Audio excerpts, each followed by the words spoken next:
On nights like these, when the wind sighs through the old beams and the fire speaks in tongues of ash and ember, I find myself drawn to the forgotten corners of history, to myths carved not in stone, but whispered in shadows. And tonight, we journey into the flame itself, to meet a creature born from it. Ancient, elusive, elemental.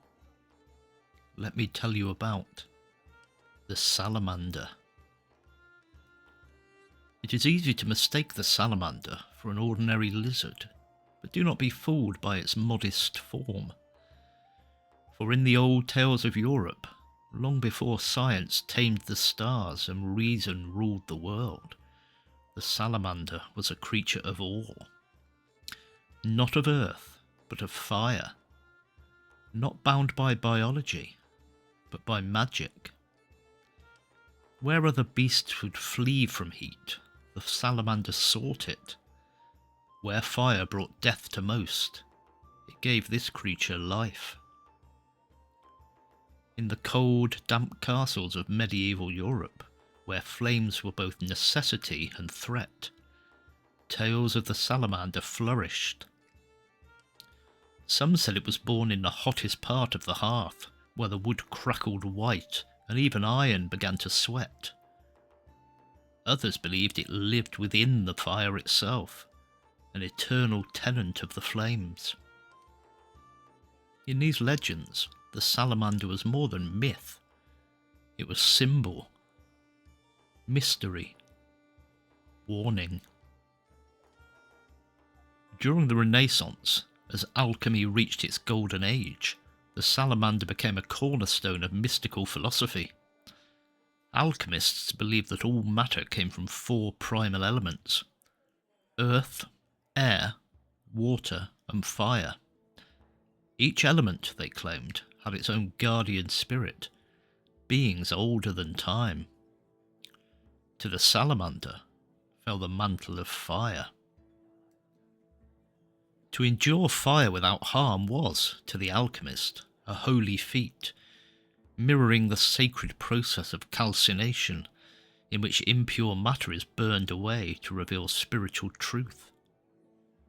Fire stripped away the base. What remained was pure. The salamander was seen as the soul enduring trial, a metaphor for spiritual rebirth, for purification through pain.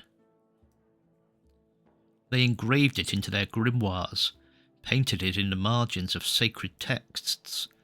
It appeared as a lizard wreathed in tongues of flame, sometimes surrounded by celestial symbols, sometimes coiled around alembics and crucibles.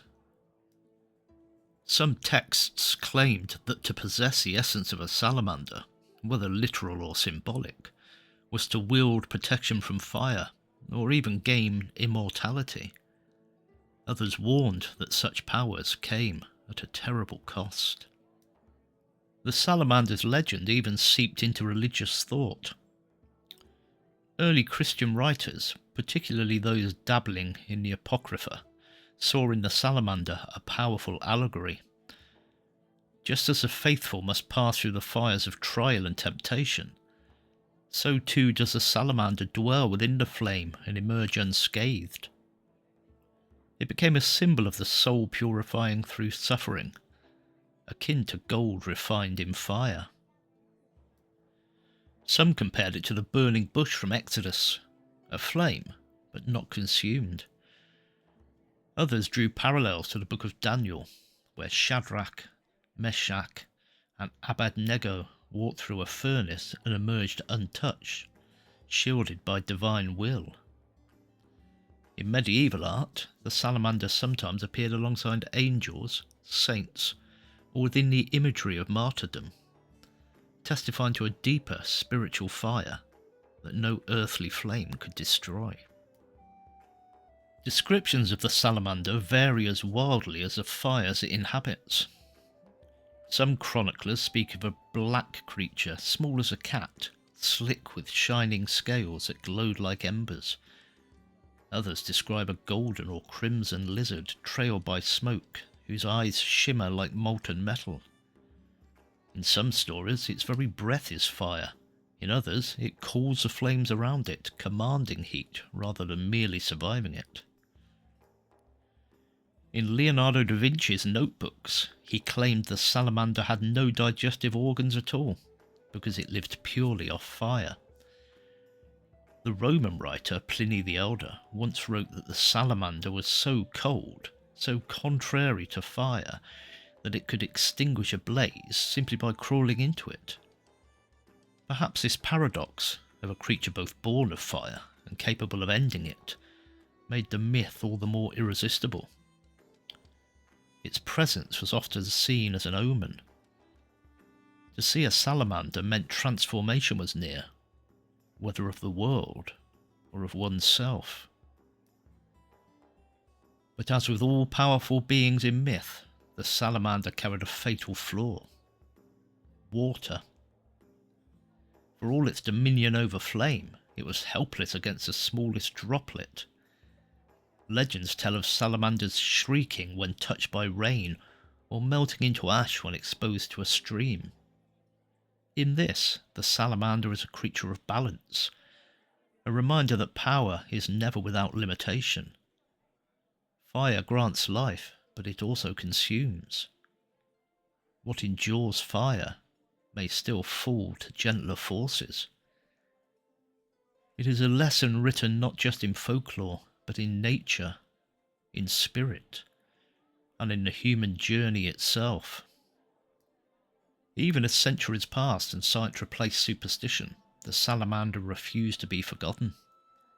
It appears in Shakespeare's plays, in the grimoires of the Rosicrucians, and in the symbols of fire brigades and heraldry.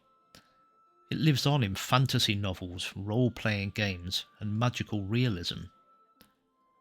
But the true salamander, the one whispered about in medieval towers and drawn in the margins of forbidden books, remains something more. A symbol of endurance, of change, of surviving the flames that life throws our way, and emerging stronger. So, the next time you gaze into the heart of a fire, look closely. Perhaps you'll glimpse something flickering just beyond the edge of vision, a twist of movement, a shape within the flame. The salamander is still with us, in fire, in myth, and maybe in all of us. Thank you for listening, my friends, and if you enjoyed this tale, please like, subscribe, and maybe leave a comment down below. Stay safe, and I look forward to seeing you all again very soon.